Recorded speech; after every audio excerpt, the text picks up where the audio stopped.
जी हाँ, मैं সোনম अभी भी ওয়াংচুর ज़िंदा हूँ। একদম কারেন্ট ভিডিও। ওনার মাল্টি অর্গান ফেল হতে 20% চলেছে लगभग এবং मेरे অলরেডি ওনার যে शरीर का শরীরে चला মাংসগুলো আছে गया है। সেগুলোকে এখন শরীর নিয়ে নিচ্ছে, কারণ শরীরে তো আর খাবার फैट्स দিচ্ছে না। के बाद मसल्स ভয়ানক गए অবস্থা। हैं যে কোনো और সময় দুর্ঘটনা उसके হতে बाद পারে। ऑर्गन्स আর 24 ঘন্টা जाएँगे। থেকে 48 ঘন্টার মধ্যেই যা आखिर কিছু में হতে পারে ডাক্তার বলে দিয়েছে। दिमाग यानी ওনার कि এই ভয়েসটা শুনে ब्रेन। রাখুন।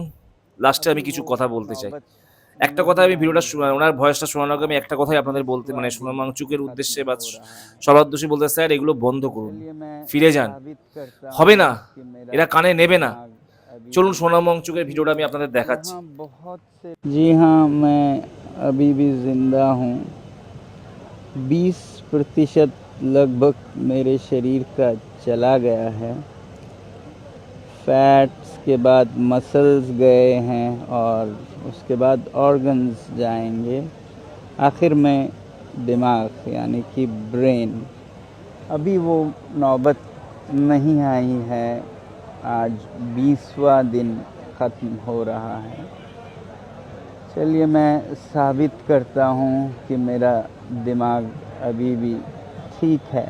यहाँ बहुत से लोग हमसे पूछते हैं, क्या इस आंदोलन से जवाबदेही आएगी?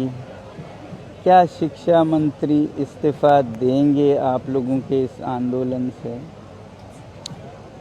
मैं आप लोगों से पूछता हूँ, भारत की जनता को अपने बच्चों की जान और ज़िंदगी यानी कि शिक्षा ज़्यादा प्यारी है या प्याज?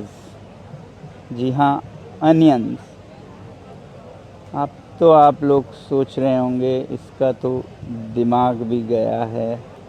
बताता हूँ। आपको पता है भारत की जनता के आंदोलन की ताकत?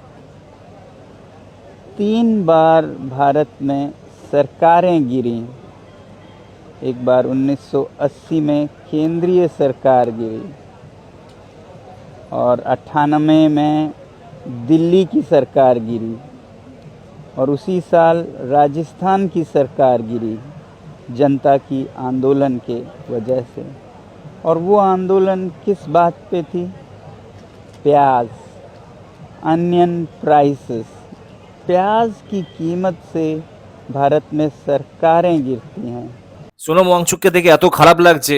আমি একটা কথাই বলবো, আপনি যেই কারণে আন্দোলন করছেন, এই সরকার সেটা শুনবে না। এটা যদি অটল বিহারী বাজপেয়ী সরকার হতো, শুনেই তো। আগে যেসব ভারতবর্ষের সরকাররা এসে তারা অন্য টাইপের সরকার। সেটা বিজেপি থেকেও সরকার আছে, অটল বিহারী বাজপেয়ী খুব ভালো মানুষ।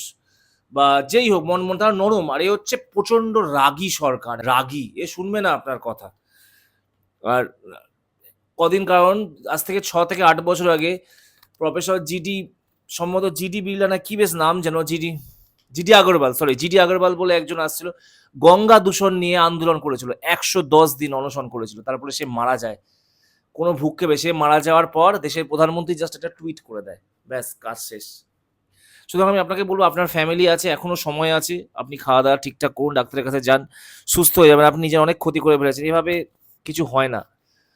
আপনার বয়স তো যথেষ্ট হয়েছে, নিজের পরিবারের কাছে ফিরে যান, কিন্তু এভাবে নিজের জীবনটা নষ্ট করবেন না স্যার, প্লিজ। খুব খারাপ লাগছে, দেখা যাচ্ছে না দেখে। একটা মানুষ তো আপনি, আমিও একটা মানুষ। আমি আপনার ভিডিওতে, ছবিতে অনেকেই হা রিয়াক্ট দিচ্ছে, কারণ তাদের মধ্যে মনুষ্যত্ব নেই।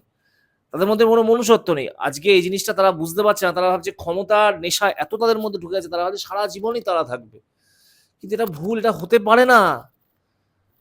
লাস্টে উনি যেটা বললেন, ওনার এখন মানে স্কিন, মানে কি বলে, মাংস পেশি যা আছে সব শরীর টেনে নিচ্ছে, কারণ খাবার, শরীর তো যখন খাওয়া পায় না তখন এগুলোই করে।